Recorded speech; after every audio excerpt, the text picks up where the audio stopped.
Benefícios previdenciários e mudanças. Este é o tema das aulas do Saber Direito desta semana. O professor e analista processual da Procuradoria do Rio de Janeiro, Rodrigo Leles Dias, fala sobre esse ramo do direito que sofre constantes mudanças. Você não pode perder. Tem dúvidas sobre o assunto? Então mande um e-mail para a gente. saberdireitotudojunto@stf.jus.br. Você pode também estudar pela internet acessando o site www.tvjustiça.jus.br. Olá, tudo bem? Estamos mais uma vez aqui, agora para tratar do auxílio reclusão. Esse benefício, tais como os outros, houve bastante mudança, né? Lembrando que nós estamos tratando do tema benefício previdenciário e mudanças. O ano de 2014 foi um ano muito rico de mudanças para o auxílio reclusão, para a pensão por morte. Lembrando que as mudanças da pensão por morte reverberam no auxílio reclusão. Esse benefício é um benefício bastante interessante, na medida em que é um benefício de aceitação controversa. Eu penso que você aí que está nos assistindo, nosso telespectador, deve até ser contra o auxílio reclusão, não entende o porquê da sua existência, e isso tudo vai ser esclarecido ao longo dessa nossa aula. Eu quero começar te lembrando sempre o regramento legal do benefício. Então, anota aí os principais artigos de lei que são fundamentais para a sua compreensão. Começando, artigo 80 da Lei 8.213, de 91, e artigo 2º da Lei 10.666/2003. Esses artigos são os principais para que você tenha a correta compreensão do benefício. Lembrando a você que nós vamos trabalhar sempre daquela forma até aqui vista. Começaremos com o cabimento do benefício, quem são os beneficiários, como está a situação das carências, a renda mensal do benefício, ou seja, o valor que será percebido e, além disso, a data de início do benefício, a partir de que momento o auxílio reclusão é devido. Bem, visto isso, vamos adentrar no auxílio em si, lembrando que o auxílio reclusão é um benefício pago a quem? Pago ao dependente do segurado de baixa renda.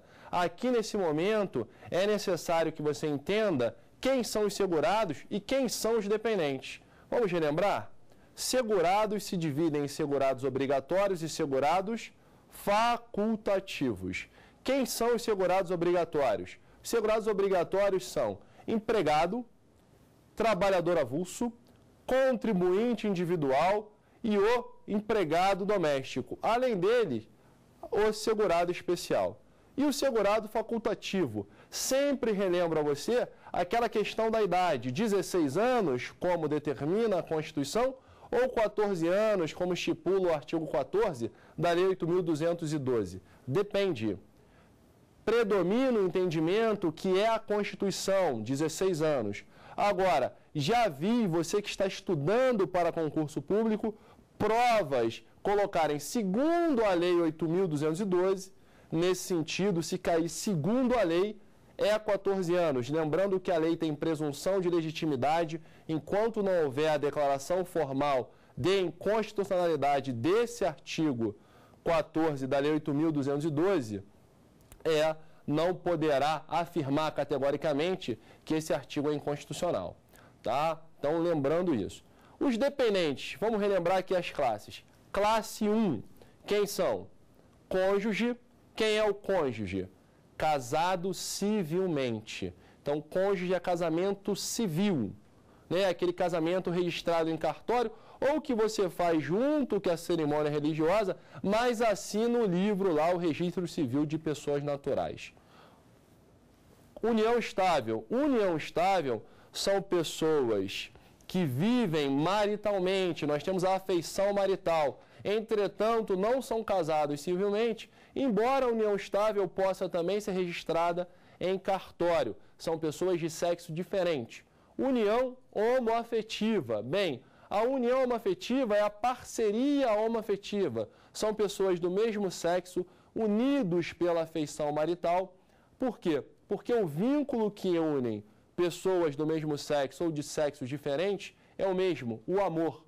E eles precisam do quê? Precisam de proteção social também. Isso é uma evolução, lembrando que o INSS é um precursor no reconhecimento de direitos à união homoafetiva. Além disso, nós temos o cônjuge separado de fato. O cônjuge separado de fato são aqueles casais casados civilmente, entretanto, eles não coabitam, não vivem mais juntos. A afeição marital, a affectio maritatis, deixou de existir. Só que eles não oficializaram, não formalizaram a sua separação ou divórcio.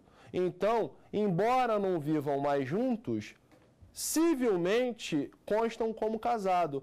Mas a lei não pode deixar de reconhecer as situações fáticas. Então, há casais que já estão separados de fato há mais de 20 anos e nunca formalizaram. Inclusive, esses casais já contraíram uma união estável com outra pessoa. Então, o cônjuge separado de fato também é da classe 1, mas o cônjuge separado de fato tem que comprovar a dependência econômica. Além deles, nós temos o filho menor de 21 anos, no caso de inválido ou deficiente mental ou intelectual, esse filho é de qualquer idade. Temos ainda os equiparados a filhos. Quem são os equiparados a filhos? Bem, é o enteado e o menor tutelado. Então, o enteado e o menor tutelado são os equiparados a filho. Nessa classe 1, há uma dispensa de comprovação de dependência econômica. O que isso quer dizer? Isso quer dizer que a lei presume a dependência econômica de determinados dependentes nesta classe. A lei presume a dependência econômica. Essa presunção é uma presunção pró-dependente. Quais são esses dependentes? Cônjuge, companheiro na união estável, parceiro na união homoafetiva, filhos menor de 21 anos, inválido, deficiente mental ou intelectual, de qualquer idade. E já o enteado, o menor tutelado e o cônjuge separado de fato, estes três têm que comprovar a sua dependência econômica. Ou seja, tem que comprovar a dependência econômica em relação ao segurado falecido. Como o cônjuge separado de fato comprova isso? É simples. Um extrato com depósito mensal feito pelo segurado falecido, algum plano de saúde que o segurado falecido paga a esse cônjuge separado de fato. Já o enteado, também, quem é o enteado? O enteado é fruto de uma nova relação. Então, vamos imaginar que o seu professor aqui casou com uma mulher que já tem filho. Esses filhos serão meus enteados. Agora, eu posso assumi-los economicamente ou não. Eu posso chegar a ela e falar, cada um com seus filhos. Nesse momento, não há dependência econômica do enteado em relação a mim.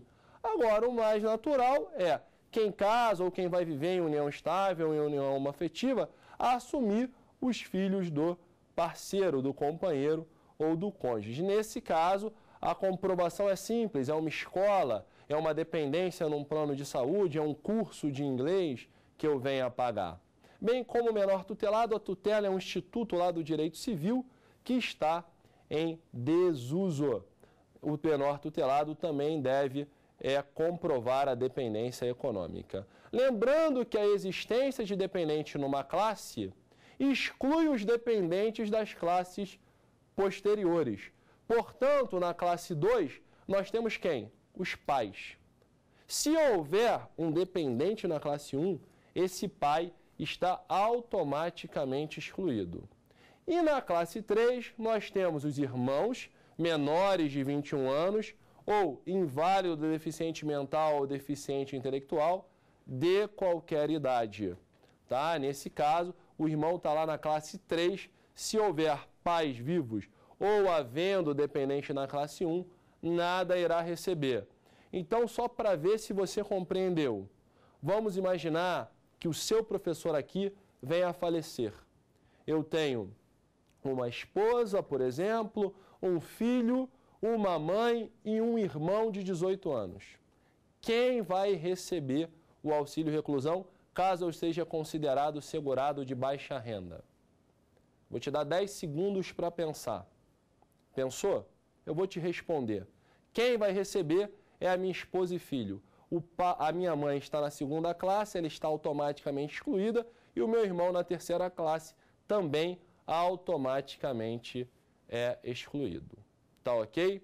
Então, essas classes é importante que você domine a posição, quem são as pessoas, se há ou não necessidade de comprovar a dependência econômica. Agora, uma questão interessante. Eu te falei que o companheiro na união estável e o parceiro na união afetiva não precisam comprovar a dependência econômica. Agora, eles precisam comprovar a situação marital? Sim. Precisam comprovar a existência de união estável, precisam comprovar a existência de união afetiva.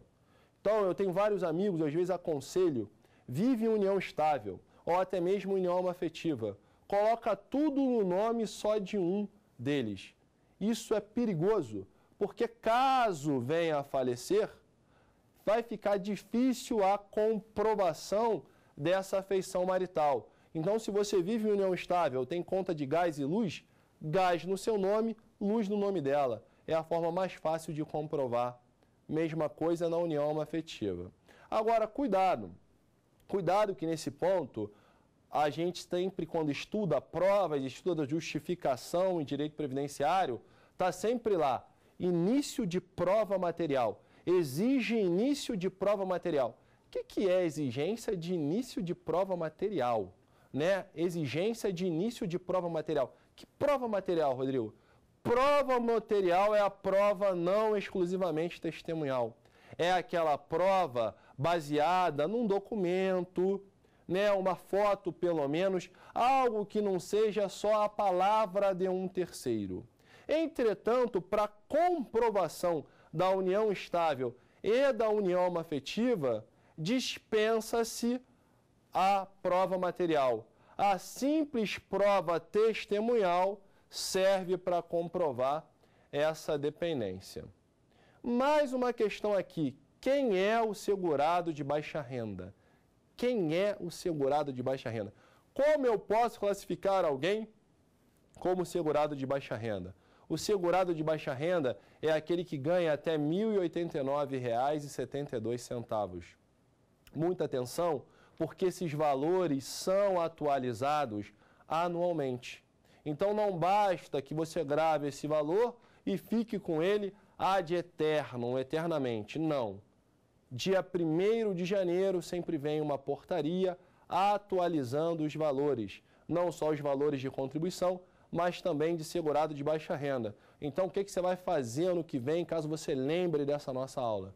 Acordou no dia 1º de janeiro, de ressaca, já vai no site para verificar a mudança de valor. É claro que você não vai fazer isso, nem eu mesmo faço isso. Eu deixo lá para o dia 2 ou dia 3, é quando eu estou restabelecido após as festas maravilhosas que tem lá no nosso bom Rio de Janeiro de Ano Novo. Mas tão logo você lembre disso, atualize os seus valores. Tá ok? Então hoje, 2015, segurado de baixa renda é quem tem renda mensal de até R$ 1.089,72. Segura isso que eu estou te falando, porque quando vimos as atualizações jurisprudenciais, a gente vai ver que está sinalizando uma flexibilização desse valor, tá? Mas por hora, fique com isso que eu estou lhe dizendo. Bem, nós temos ainda a questão, né, da carência. Como é que vai funcionar a carência no auxílio reclusão? Gente, esse ano aconteceu de tudo. Esse ano aconteceu a mudança e depois a mudança da mudança. Como assim, Rodrigo? A MP 664 alterou as regras da pensão por morte. E tudo que se aplica à pensão por morte, consequentemente, é aplicado ao auxílio reclusão, porque são benefícios pagos aos dependentes. Como funciona?